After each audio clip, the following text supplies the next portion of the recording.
Hey, everybody.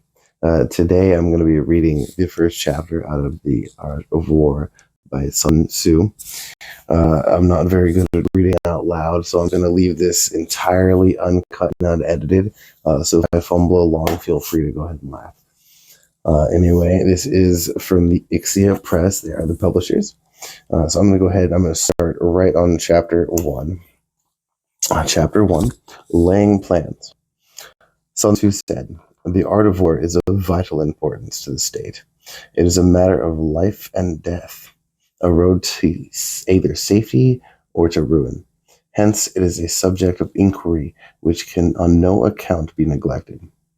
The art of war is governed by 5 constant factors to be taken into account in one's deliberations when seeking to determine the conditions obtaining in the field. These are the moral law, heaven, earth, the commander, and method and discipline. The moral law causes the people to be in complete accord with the ruler, so that they will follow him regardless of their lives, the undismayed by any danger. Heaven signifies night and day, cold and heat, times and seasons. Earth comprises distances great and small, danger and security, open ground and narrow passes, the chances of life and death. The commander stands for virtues of wisdom, sincerity, benevolence, courage, and strictness. By method and discipline are to be understood the marshalling of the army in its proper subdivisions, the gradations of rank among the officers, the maintenance of roads by which supplies may reach the army, and the control of military expenditure. These 5 heads should be familiar to every general. He who knows them will be victorious. He who knows them not will fail. Therefore, in your deliberations, when seeking to determine the military conditions, let them be made the basis of a comparison in this wise. Which of 2 sovereigns is imbued with the moral law? Which of 2 generals has most ability? With whom lie the advantages derived from heaven and earth? On which side is government most rigorously enforced? On which side is discipline most rigorously enforced? Which army is stronger? On which side are officers and men most highly trained?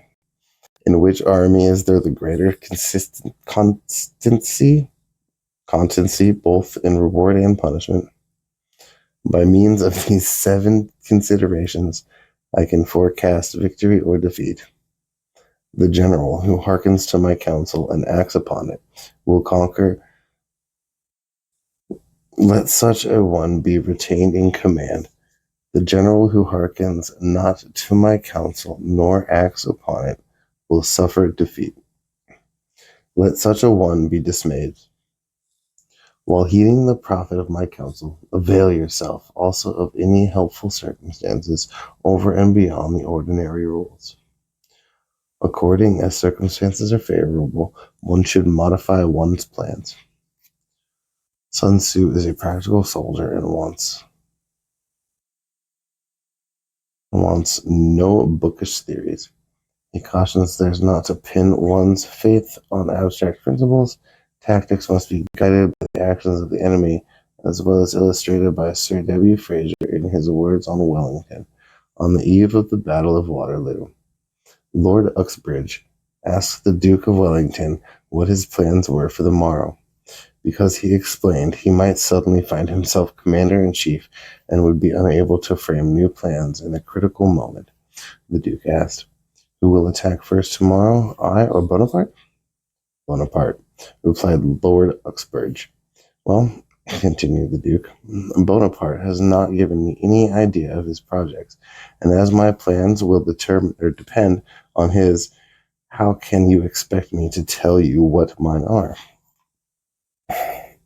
Elemental tactics. All warfare is based on deception.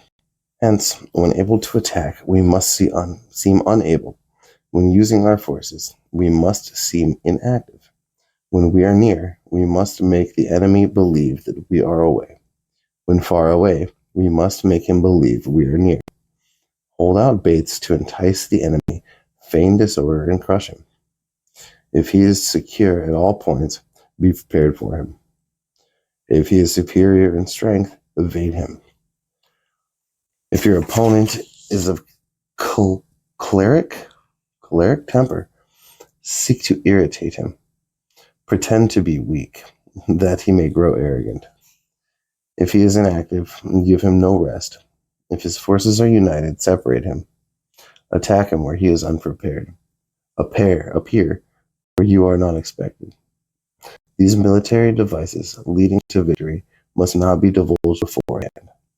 The general who wins a battle makes many calculations in his temple era, in his temple air, the battle is fought. The general who loses a battle makes but few calculations beforehand. Thus do many calculations lead to victory, and few calculations to defeat. How much more do no calculation at all pave the way to defeat? It is my attention to this point that I can see who is likely to win or lose.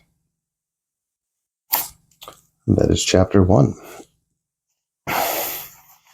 Wow, I stumbled along that one. I'm not very good at reading out loud, but I am practicing. Not going to delete any of it, not going to cut it out or edit it. I'm going to keep practicing, and I'm going to keep reading this, and hopefully by the end of this book I will be a much better, we'll say, public speaker.